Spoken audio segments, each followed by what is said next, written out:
നമ്മൾ പോകുന്നത് എങ്ങോട്ടാണെന്നറിയോ? ഇനിയാണ് നമ്മൾ ശരിക്കും ടൈഗറിന്റെ ഫോട്ടോ എടുക്കാൻ പോകുന്നത്. അന്നേരമാണ് ഒരു പെണ്ണുങ്ങ തേളിനും പിടിച്ചാൽ നിൽക്കുന്നുണ്ട്. ഞാൻ അതിൻ്റെ അടുത്തൊന്നും പോയിട്ടില്ല. ഞാൻ നേരെ പോയ ടൈഗറിന്റെ ഫോട്ടോ എടുക്കാൻ. ഏതാ മോനെ ടൈഗർ? എൻ്റെ അനിയൻ പിന്നെ കുറച്ച് കരഞ്ഞിന്. ഞാനും ബാപ്പില്ലായിരുന്നു ഫോട്ടോ എടുത്തിട്ട്. എന്നിട്ട് പോയത് ക്രോക്കോഡൈലിനെ കാണാൻ.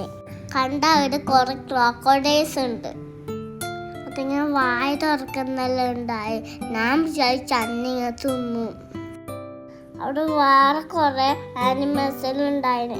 പിന്നെ പോയത് വേറെ ടൈഗറിന്റെ ഫോട്ടോ എടുക്കാൻ. ആ ടൈഗർ മാത്രമല്ല, അവിടെ ലയനെല്ലാം ഓപ്പൺ ആയിട്ട് ഇട്ടിട്ടുണ്ട്. എന്നിട്ട് പിന്നെ ഞാനും ബാപ്പയും ആടെയുള്ള ടൈഗറിന്റെ ഫോട്ടോ എടുത്തു. അങ്ങനെ ആടുന്നു ഇറങ്ങി നമ്മൾ റൂമിലേക്ക് പോകാം. Okay, by. ട്രാവൽ